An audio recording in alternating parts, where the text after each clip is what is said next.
Before we get on with the podcast, I'd like to mention that I now have 3 books for sale on Kindle. Recommended Reading for the True Conservative, Bad Democrat, and now Evil Liberal. All available for $3.99 or through Kindle Unlimited. Now, on with the podcast.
lunch with this girl the other day, right in the middle of lunch. She looked across the table from me and she goes, this is going to seem oddly racist. And I was like, all right, this is going to be awesome. 41 years old, never heard a conversation started this way. Let's have it, baby. Let's hear what you got. She's just like, there are a lot of Asians in this restaurant. Like, that's not racist. Well, that's an observation. There are a lot of Asians in this restaurant. However, if you were to say, what the fuck are all these fucking Asians doing in this goddamn restaurant? Now that would seem oddly racist.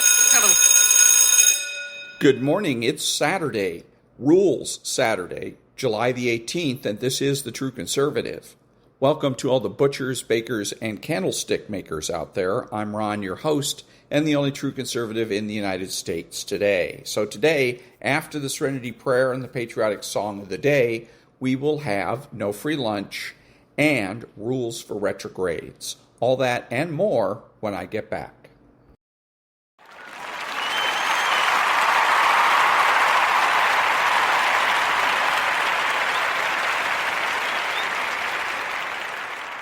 God grant me the serenity to accept the things I should not change, the courage to change the things I should, and the wisdom to know the difference. Amen.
Thank you. Now there's no free lunch. 250 Economic Truths by David Bahnsen.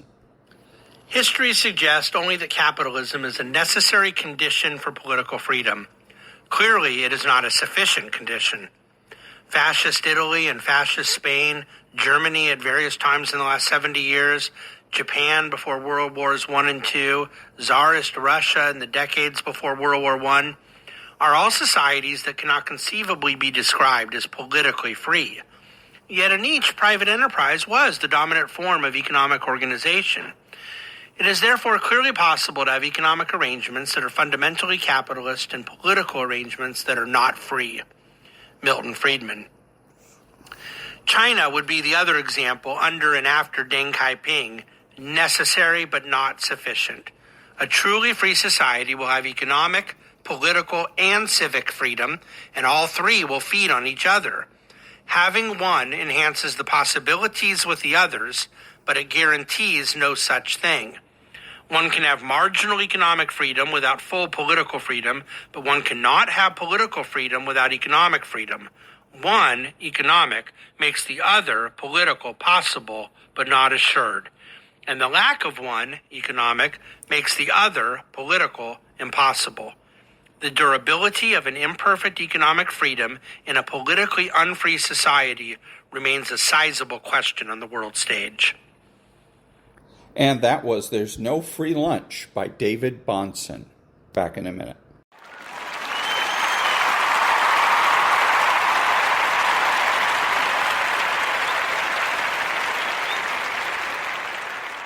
Thank you. Understanding without discernment leads to moral confusion. It blurs the lines between victim and perpetrator. When someone tells you their sad story, you feel compelled to respond. And that's a good impulse, unless the story is a smokescreen. Bad Democrats are often masters of selective vulnerability. They'll share just enough of their pain to hook you. They'll tell you about the childhood trauma, the betrayal, the people who never understood them. And because you're understanding, you want to be the one who finally does understand them. You want to be the exception. You want to be the person who heals the hurt. That's your emotional reflex, but it's also the trap. When you understand without discernment, you become blind to patterns. You see each instance as isolated. Each outburst, each lie, each manipulation is the product of stress or fear or past wounds. You rationalize their behavior through the lens of compassion. You tell yourself they didn't mean it, that they're doing their best, that they just need more support, more time. And in doing so, you ignore the accumulating evidence that what's happening is not a one-time slip or a cry for help, but a consistent pattern of self-centered exploitative behavior. Discernment means being able to feel for someone while still seeing them clearly. It means asking hard questions even when they make you uncomfortable. Is this person taking responsibility for their actions or just making excuses? Are they interested in growth or just in maintaining control? Do they use their pain as a reason to relate or as a weapon to dominate the conversation? Empathy, when properly grounded, doesn't ignore these questions. It demands them. It doesn't mean you shut your heart off. It means you keep your eyes open while your heart is open. One of the most difficult truths is that not everyone who appears hurt wants healing.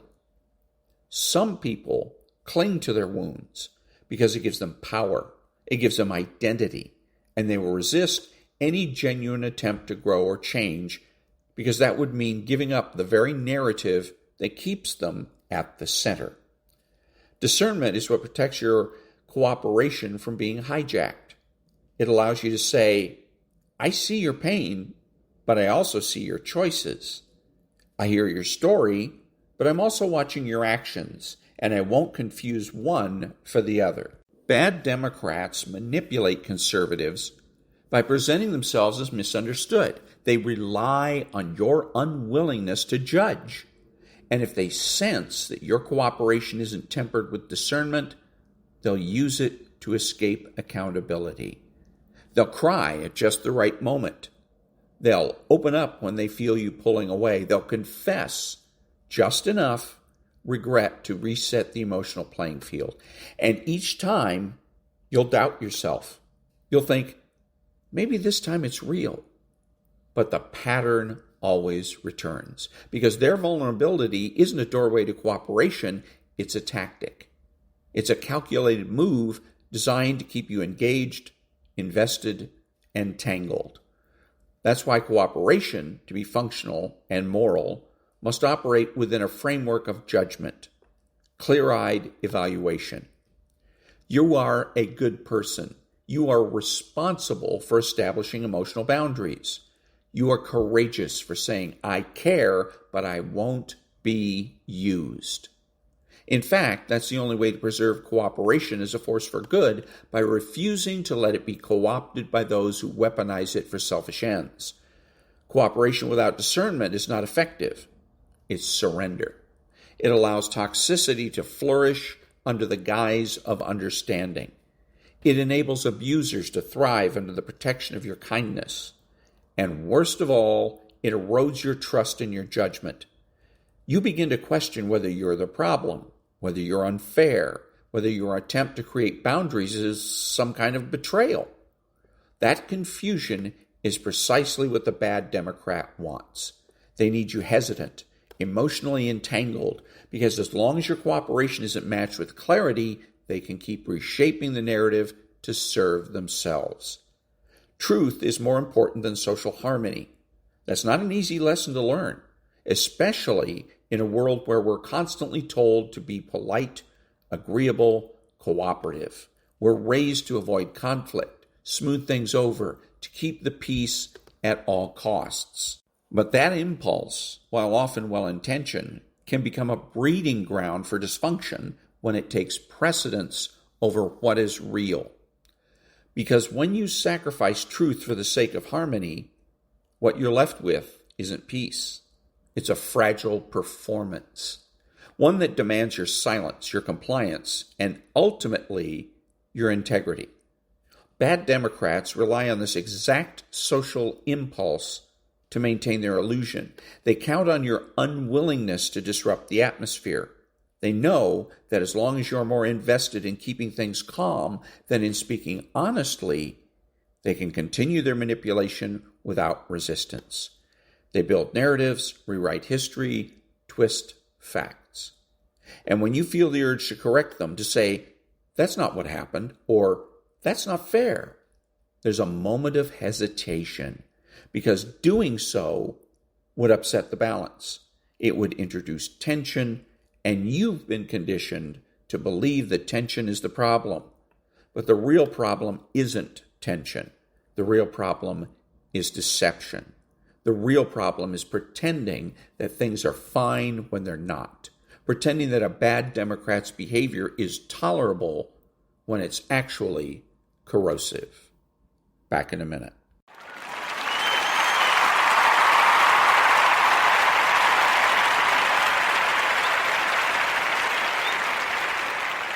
Thank you. And now, rules for retrogrades. Rule 3. No truth is off limits. We must never be ashamed to be candid. Radicals have successfully convinced many mod cons to self-censor, insisting that some truths are too offensive to be spoken in decent society. They've thus driven the retrograde message underground, forcing us to whisper in darkness a host of medicinal truths deserving of the limpid radiance of day. Should retrogrades continue to submit to such treacherous advice, we are destined to be routed in our fight for the soul of society. We know on the highest authority that apart from being desirable for its own sake, the truth shall set mankind free. And thus it is to be pursued at all costs. If sheepish mod cons neglect to fiercely and openly denounce the perversities that radicals are attempting to usher in, radicals will triumph by default. Darkness can only prevail when men of goodwill are made afraid to light a candle. It is of paramount importance to remember that acts of the intellect always precede acts of the will. In other words, before we act for a certain end, the intellect, consciously or not, must decide that such an end is the good, the object most worthy of our pursuit. No one sets out to achieve what he views as an inferior or bad end.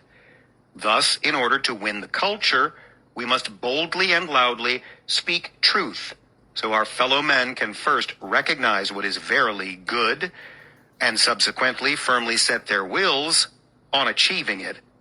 If something is true, then we have a duty to say it, so that society will be built on a foundation of rock instead of a foundation of sand. Be reminded that there is no such thing as an intrinsically hateful truth. Motive is always a deciding factor in analyzing the morality of a seemingly harsh statement. Sometimes charity and prudence dictate that one should even call his own mother fat. Perhaps she is a diabetic or has heart disease, and hearing such a hard truth will allow her to reformulate her diet and add years to her life. More important yet, perhaps she is a glutton, needing chastisement against a habituated mortal sin. Similarly, we do no one any favors when we, out of fear of being slandered as racist, sexist, jingoistic, homophobic, intolerant, or hateful, or any other empty, radical scare words, consent to hide the light of unpopular truths under a bushel basket.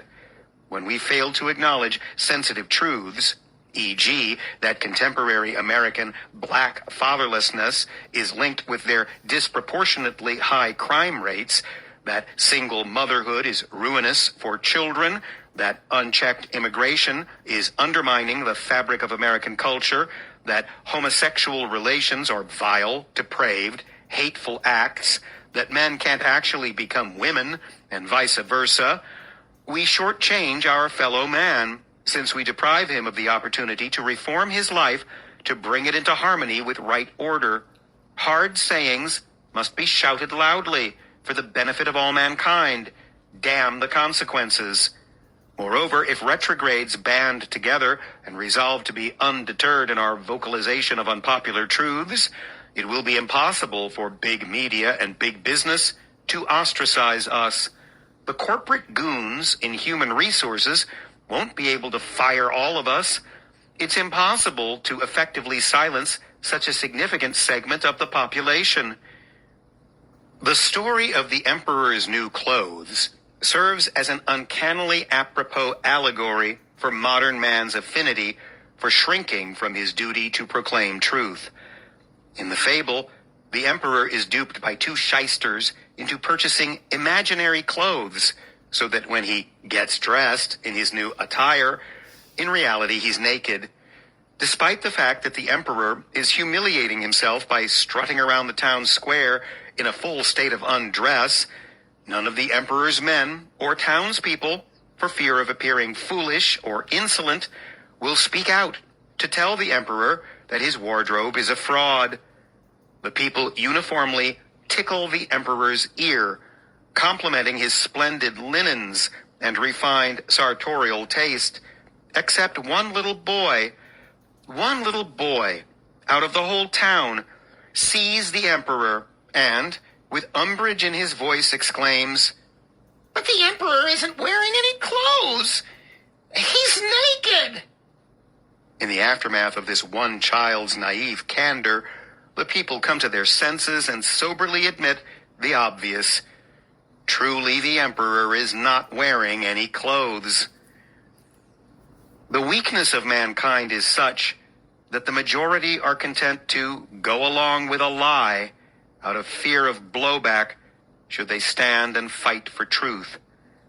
It's a somber realization that most people are consequentialists who would rather pretend a naked emperor is dressed in fine linen rather than risk looking foolish, or worse yet, risk a stint in the dungeon.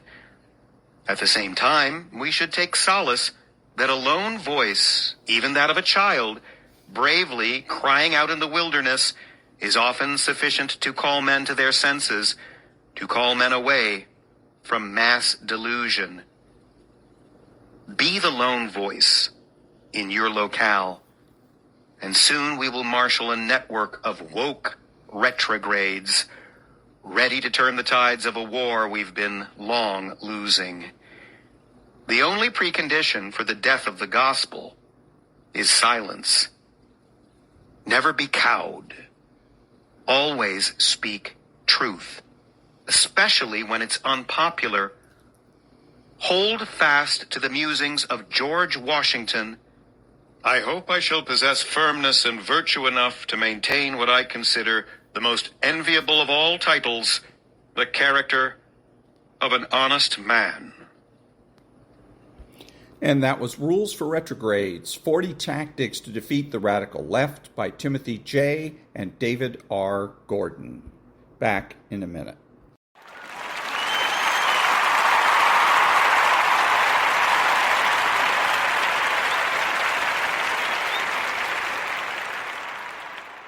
Thank you. And now, Mossad. Beirut, Lebanon, April 7th, 1994. Hassan Fadel believed he had solved the assassination problem. He never ate outside his home. He never accepted food from strangers. He never broke routine. And yet, on that morning, a small, ornate box crossed his threshold without resistance. Inside were 36 pieces of Turkish delight from a shop in Istanbul he trusted more than his own guards. But 6 of those candies were no longer sweets. They were the final stage of an operation built around patience, pattern, and one human weakness. By the time Fidel tasted the first piece, the countdown had already started. The operation was codenamed Delight. Hassan Fidel was born in southern Lebanon in 1963, during a period when the region existed as a buffer zone between competing powers. His formative event came early. In 1982, Israeli forces moved into southern Lebanon, establishing what they termed a security zone. Fidel, then 19, watched his village become a contested space where morning markets doubled as intelligence gathering points and neighbors disappeared into detention facilities without hearings. By age 24, Fidel had developed the singular skill that would define his operational life. The ability to become invisible through absolute predictability. Intelligence services first noted Fidel's name in 1987.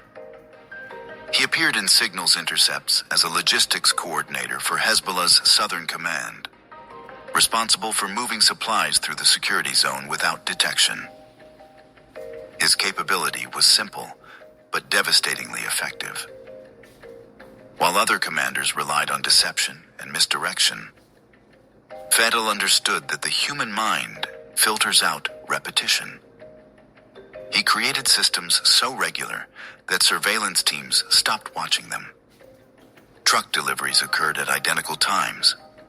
Couriers followed the same routes. Meetings happened in the same locations with the same attendees.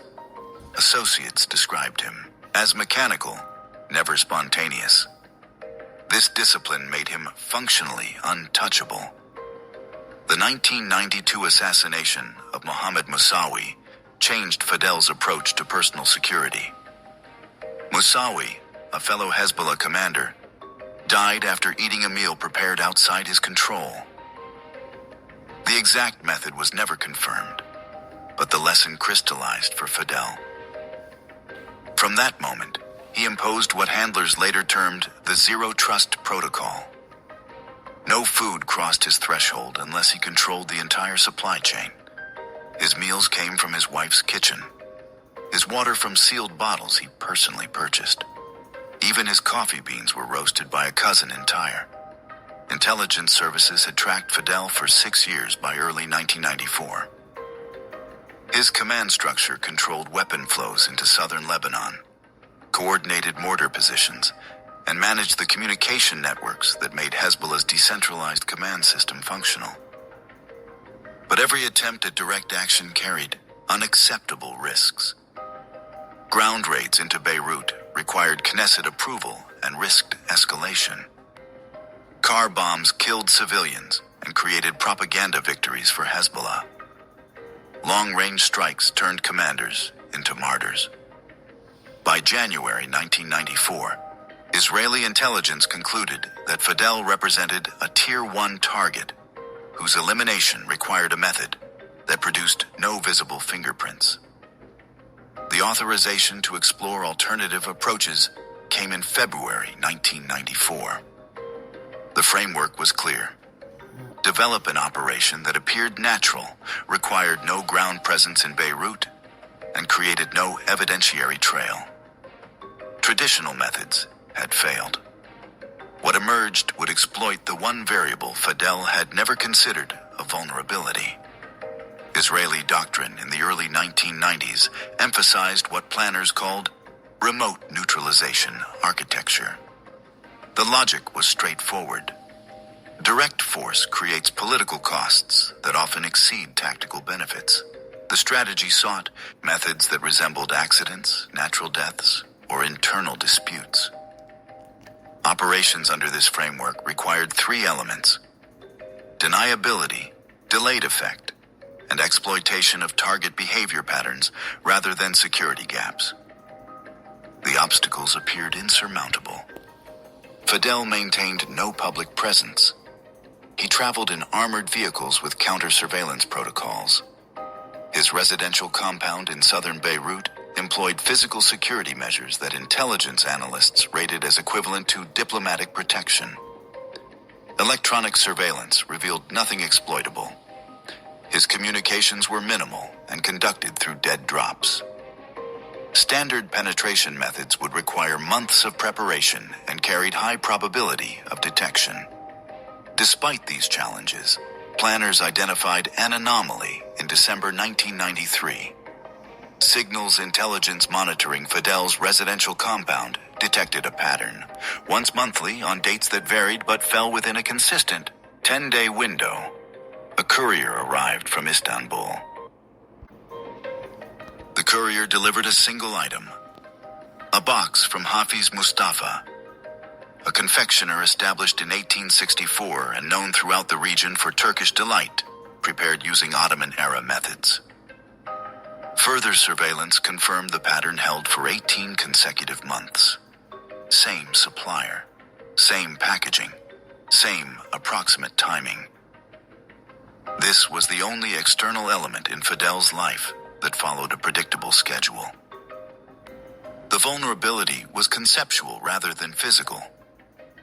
Fidel had built his security around the assumption that threats came from proximity. His guards screened visitors. His drivers varied routes. His communications avoided patterns. But the Turkish delight represented trust accumulated over time. The shop was family-owned, politically neutral, and had served customers across the region for generations. The courier was a commercial operator with no known affiliations. The packaging was distinctive enough that counterfeits would be immediately obvious. In Fidel's calculation, this monthly luxury represented zero risk because it existed outside the threat model he had constructed. Within 3 weeks, all elements would be in position. But first, the courier's route needed to be mapped with precision sufficient to identify a manipulation window. During the initial planning phase in late February 1994, the lead operations officer experienced what psychological assessments later termed mission ambiguity response. The officer had spent 4 years developing operations against hard targets. Each previous mission involved clear tactical objectives: acquire intelligence, disrupt communications, eliminate military capabilities. But this operation existed in moral territory that lacked definitive boundaries. The target was a logistics commander, not a field operative. The method involved manipulating civilian commerce.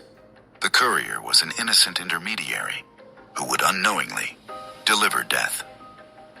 The officer raised these concerns in a planning session on February 28th. According to the operational debrief, the response from command was procedural rather than philosophical. The assessment noted, target designation approved through established protocols. Operational method creates minimal collateral risk. Courier involvement is operational necessity, not arbitrary choice. Alternative methods carry higher civilian casualty probability. The officer's concerns were documented, then set aside. The mission continued without modification. But the exchange revealed the psychological cost of operations designed to appear natural. Traditional strikes, however violent, carried clarity. Soldiers knew they were soldiers. Targets understood they were targets. But operations like Delight blurred those boundaries, turning everyday commerce into a weapon system and transforming routine habits into vulnerabilities that only became visible after death. Intercepted.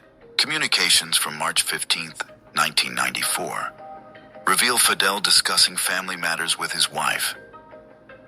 The conversation, captured through authorized electronic surveillance, covered his daughter's upcoming 10th birthday. Analysts noted nothing operationally relevant. Fidel mentioned ordering a specific style of cake from a bakery in West Beirut and asked his wife to handle the arrangements because his schedule would not permit personal attention. The detail was filed without comment. When the operation reached its conclusion 3 weeks later, that birthday party occurred as planned. Fidel's daughter celebrated her 10th year with extended family, unaware her father had 72 hours remaining. By April 2nd, 1994, the operation entered its execution phase. Signals intelligence confirmed the courier had departed Istanbul on March 30th, carrying the monthly delivery. Flight tracking placed him in Larnaca, Cyprus, on March 31st. The window was 9 days. Intelligence coordination between station chiefs in Nicosia and operational controllers in Tel Aviv moved to hourly updates. The infrastructure required for Delight was intentionally minimal. Extensive preparation created larger attack surfaces for detection. The operational plan called for 3 physical elements and 4 human actors, all compartmentalized through a structure that prevented any single compromise from revealing the complete operation. The primary element was a safe workspace, designated Site Kappa. Intelligence services maintained several such locations in Cyprus, established through commercial covers that appeared legitimate under routine investigation. Site Kappa was listed in Cypriot business registries as a quality assurance laboratory for import-export compliance, complete with annual tax filings and occasional legitimate use by regional businesses. The facility contained equipment consistent with its cover. Inspection tables, scales, accurate to 0.01 grams, photography stations for documentation, and chemical testing apparatus. None of this equipment would be used for the operation. What mattered was the controlled environment and the paper trail that explained its existence. The second element was the delivery mechanism itself. Intelligence Technical Services had spent 3 months developing what internal documentation referred to as the Confection Modification Protocol, referenced in planning documents as CMP-73. The protocol required that any alteration to the target items produce no detectable change in appearance, weight, texture, or initial taste profile. The method selected involved micro-injection of a crystalline compound into the center of specific pieces, followed by resealing using food-grade wax that matched the original coating temperature and composition. Laboratory testing confirmed that visual inspection, even under magnification, could not distinguish modified pieces from authentic ones. The compound itself was selected for delayed metabolic activation, producing symptoms that mimicked acute organ stress rather than toxicological poisoning. The third element was timing infrastructure. The courier's route included a mandatory overnight stop in Larnaca due to connecting flight schedules. Hotel surveillance confirmed he consistently used the same accommodation, the Mediterranean View, a mid-tier business hotel 7 kilometers from the airport. Room patterns showed he typically checked in between 2100 and 2200 hours, departed for dinner within 30 minutes, and returned between 2300 and midnight. The hotel held packages for guests at the front desk. This detail would become operationally critical. The team structure reflected operational security requirements rather than capability needs. The handler, designated Officer 1 in communication logs, maintained no direct contact with the courier or the target. Officer 1's function was coordination, confirming courier movement, authorizing phase transitions, and managing the abort protocols. The technical specialist, designated Officer 2, possessed the specific skill set required for the modification procedure. Officer 2 had background in pharmaceutical quality control and had been recruited into intelligence technical services in 1991.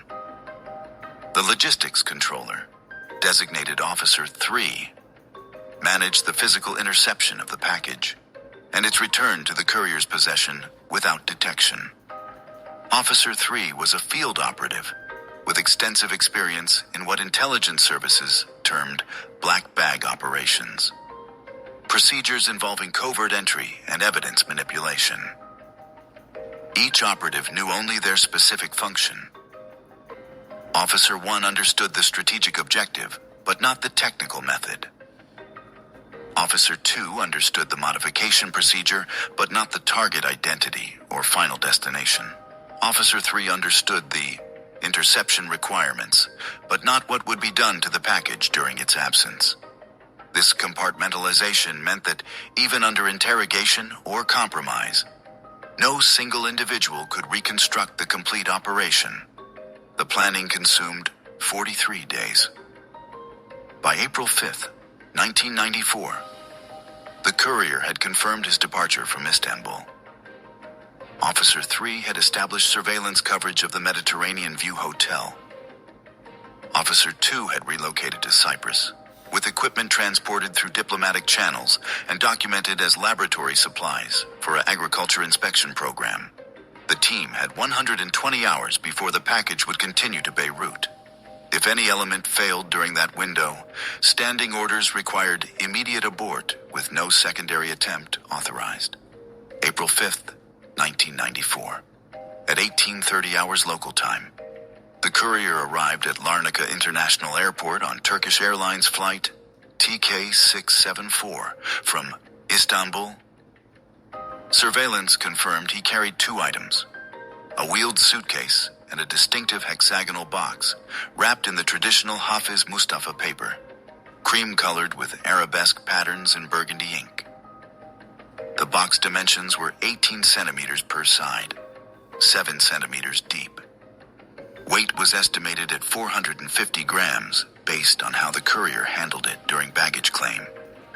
The courier proceeded directly to the Mediterranean View Hotel, arriving at 21:15 hours. He checked into room 312, his standard accommodation. Officer 3 observed from a vehicle position across the street, confirming the courier followed his established pattern.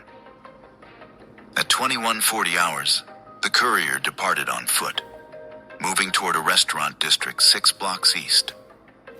This created the operational window. Officer 3 entered the hotel at 21:55 hours, dressed in business attire consistent with guest appearance. The approach to the front desk required precision. Too much interest in package handling procedures would create suspicion. Too little information would leave critical variables unknown. Officer 3 used a prepared cover. A question about whether the hotel could hold a package arriving tomorrow for room 418. The desk clerk confirmed the hotel's package holding service, explaining that items were stored in a locked cabinet behind the desk and logged in a registry book. Officer 3 observed the cabinet location, the registry book position, and the clerk's documentation process. Total interaction time, 4 minutes. At 22:18 hours, surveillance confirmed the courier had been seated at a restaurant and had ordered. Behavioral analysis suggested minimum 45 minutes before return. Officer 3 moved to phase execution. The method about to be used was contained in an operational procedure document numbered OP-449, titled Limited Access Document Retrieval. The procedure outlined techniques for accessing secure storage in semi-public spaces without creating evidence of entry. Officer 3 had trained on this exact scenario Hotel package storage, logged inventory, time-constrained operation. At 22:30 hours, Officer 3 approached the front desk. The clerk who had been on duty had stepped away to assist another guest with a room key issue. A second employee, who appeared recently arrived for a shift change, stood behind the desk organizing paperwork. Officer 3 stated he needed to retrieve a package that should have arrived earlier for room 312. The employee checked the registry book. No package listed for room 312. Officer 3 expressed confusion, stating his business partner had definitely sent it. Could the employee check the cabinet anyway? Perhaps it was logged incorrectly. The employee hesitated, then unlocked the cabinet. 3 packages were visible. The hexagonal Hafiz Mustafa box sat on the middle shelf. The employee picked it up, checked for labeling. No room number was marked on the exterior. Officer 3 leaned forward slightly, said the description matched, and asked if he could verify the contents briefly to confirm it was his before signing for it. The employee, wanting to resolve the issue, agreed. Officer 3 took the box, moved to a lobby seating area 12 meters from the desk, and opened it carefully. Inside were precisely 36 pieces of Turkish delight, arranged in 6 rows of 6 pieces each. Officer 3 photographed the interior arrangement using a camera disguised as a business card holder, took a single piece from the front row as a reference sample, then closed the box and returned to the desk. Officer 3 apologized, said it was the wrong package after all, and thanked the employee for checking. The box was returned to the cabinet at 22:41 hours. Officer 3 departed the hotel. The reference piece was transported to Site Kappa and delivered to Officer 2 by 2300 hours. The employee at the desk never asked for identification, never documented the interaction, and filed the incident as a simple guest confusion. Over the next 7 hours, Officer 2 conducted the most critical phase of the operation. The reference piece underwent detailed analysis. Dimensions were measured to 0.1 millimeters. Weight was recorded as 12.4 grams. The coating composition was analyzed using infrared spectroscopy, revealing a wax mixture of approximately 70% confectioner's wax, 20% cornstarch, and 10% rosewater. The interior gel structure consisted of sugar, cornstarch, and citrus essence. Color was rose pink, consistent with pomegranate flavoring. The modification protocol required matching these specifications exactly while introducing the active compound. Officer 2 worked through the night, preparing 6 pieces that were dimensionally and compositionally identical to the reference sample. The active compound was incorporated into the gel matrix at concentrations calculated to produce delayed systemic effects 48 to 96 hours after consumption. Each modified piece required approximately 1 hour of preparation time. The work was tedious, technical, and allowed no margin for error. By 0600 hours on April 6th, 6 modified pieces were complete. Officer 2 arranged them in a sealed container and transported them back to the hotel district. The timing for the final exchange was constrained by the courier's departure schedule. Flight records showed his connecting flight to Beirut departed at 14:30 hours. The courier typically checked out of the hotel at 1100 hours. April 6th, 0930 hours. Officer 3 returned to the Mediterranean View Hotel. The same desk clerk from the previous evening was ending an overnight shift.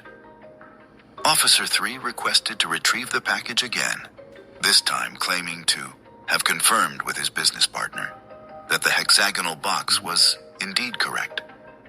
The clerk, remembering the previous interaction, retrieved the box from the cabinet without extensive questioning. Officer 3 took the box to the lobby area. The exchange required 68 seconds. The box was opened. 6 pieces from the front row were removed and replaced with the 6 modified pieces, maintaining the exact visual arrangement photographed the previous night. The box was closed. The wax seal on the outer packaging required the most delicate work. Officer 3 had practiced the resealing procedure 15 times during training. Heat was applied using a specialized tool small enough to conceal in a jacket pocket. The wax melted, flowed back into position, and cooled into a configuration virtually identical to the original seal. Weight distribution remained within 0.2 grams of the original total.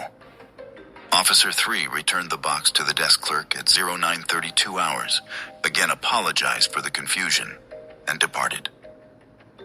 At 10:55 hours, the courier checked out of the Mediterranean View Hotel and collected his package. The clerk handed him the hexagonal box, along with standard checkout documentation. The courier examined the seal visually, appeared satisfied, and placed it carefully in his carry bag. He proceeded to the airport. What the courier didn't know was that the box he carried now contained 6 pieces that would reach Beirut with him, but would not remain harmless upon arrival. Officer 1 confirmed courier departure via airport surveillance at 13:45 hours. The technical phase was complete. All personnel extracted from Cyprus by commercial flights over the next 12 hours. Site Kappa was sanitized, with all equipment returned to legitimate storage. The operation moved to its final phase, observation and assessment. The delivery arrived in Beirut on April 6th at 16:20 hours local time. The courier proceeded through customs without incident, the Hafiz Mustafa box passing inspection as a commercial food item common in regional trade. From the airport, the courier traveled directly to Fidel's residential compound in southern Beirut, arriving at 17:40 hours. Fidel personally received the delivery. Electronic surveillance captured audio of the interaction. Fidel thanked the courier, confirming the box matched his expectations. The courier departed. Fidel took the box into his private study. The examination that followed was thorough. Fidel inspected the wax seal, checking for irregularities. He examined the paper wrapping for signs of tampering. He opened the box and visually assessed the arrangement of the pieces. Everything appeared consistent with 18 months of previous deliveries. The distinctive rose-pink color was correct. The arrangement pattern was familiar. The scent of rosewater and pomegranate was exactly as expected. At 19:30 hours on April 6th, Fidel consumed 1 piece of Turkish delight. Signals intelligence did not indicate which piece he selected. Statistical probability suggested a 1 in 6 chance it was modified. It was not. Fidel experienced no unusual effects. He set the box aside and proceeded with his evening routine. April 7th, 0700 hours. Fidel consumed a second piece with his morning coffee. This piece was modified. The crystalline compound began metabolic activation approximately 30 minutes after ingestion. Initial effects were subtle. Mild gastric discomfort that Fidel attributed to recent stress. By noon, he experienced slight fatigue. By 1500 hours, nausea had developed. None of these symptoms created alarm. They resembled overwork, not poisoning. April 8th, 2100 hours. Fidel consumed a third piece. This piece was also modified. The cumulative compound concentration in his system reached the threshold where physiological responses accelerated. Organ stress began, manifesting in patterns that appeared consistent with acute renal dysfunction rather than toxicological exposure. Fidel's physician was contacted on April 9th, but provided only routine advice for rest and hydration. No tests were ordered. The symptoms appeared consistent with flu or food-related illness. both common and unremarkable. On April 10th, Hassan Fidel died in his home at approximately 14:30 hours. The immediate cause was assessed as sudden organ failure, specifically hepatorenal syndrome with cardiac complications. His family was present. No autopsy was initially performed, as his medical history included minor renal issues, and the death appeared to follow a logical progression from the symptoms observed over the previous 4 days. No explosions, no witnesses outside the family, no claim of responsibility. The vulnerability exploited was not access, but trust accumulated over 18 months of identical deliveries. Within 8 hours, all field personnel had exfiltrated the region or returned to routine cover operations. Officer 1 filed a completion report consisting of a single line. Package delivered successfully. Target confirmed expired April 10th, 1994. 14:30 hours. The report went into a classified archive with no cross-reference to target name, location, or method. By April 11th, Lebanese medical authorities understood that a Hezbollah commander had died in his home. The initial medical assessment cited organ failure. Fidel's family, aware of his extreme security protocols, requested an investigation. Hezbollah's internal security apparatus conducted a review of all food consumed in the 72 hours prior to symptom onset. Every item was traced. The bread came from his wife's kitchen, the vegetables from a known market stall, the Turkish delight from Hafiz Mustafa, a supplier with an 18-month history of safe deliveries. Investigators examined the remaining pieces from the box. Visual inspection revealed nothing unusual. Chemical analysis was not performed, as the symptoms did not suggest chemical poisoning. Every lead ended in routine commercial transactions, suggesting either natural death or a sophistication level that exceeded investigation capabilities. The confectioner in Istanbul was contacted and reported no irregularities in preparation or packaging.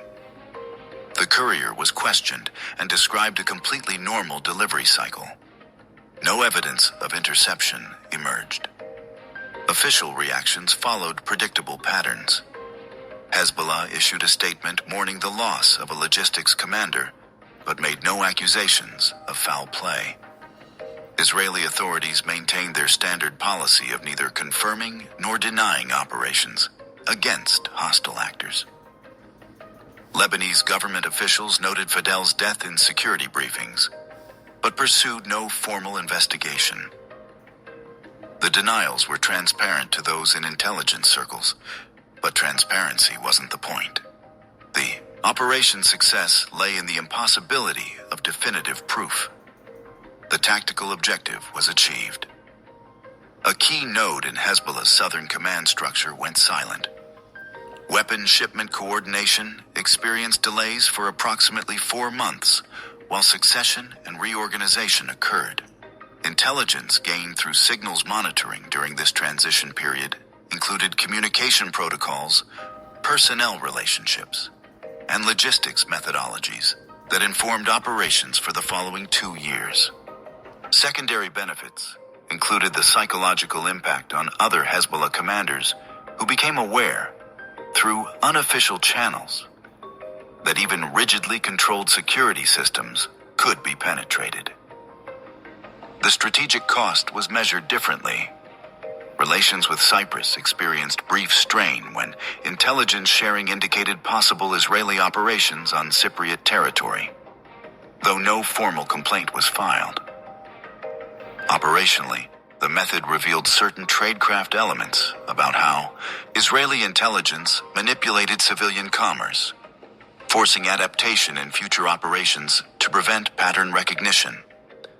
For the courier, who later learned through news reports about Fidel's death and the timeline correlation with his delivery, the consequences included psychological trauma requiring professional treatment and permanent exit from the courier profession.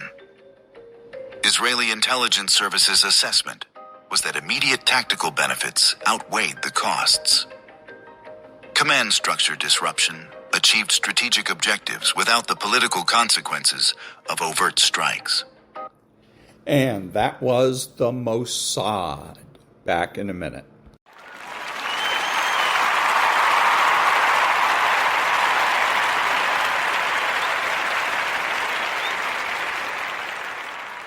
Thank you. This is Ron, your host, the only true conservative in the United States today, bidding adios to all the butchers, bakers, and candlestick makers out there, and reminding you that you're not neutral and that the government has no rights.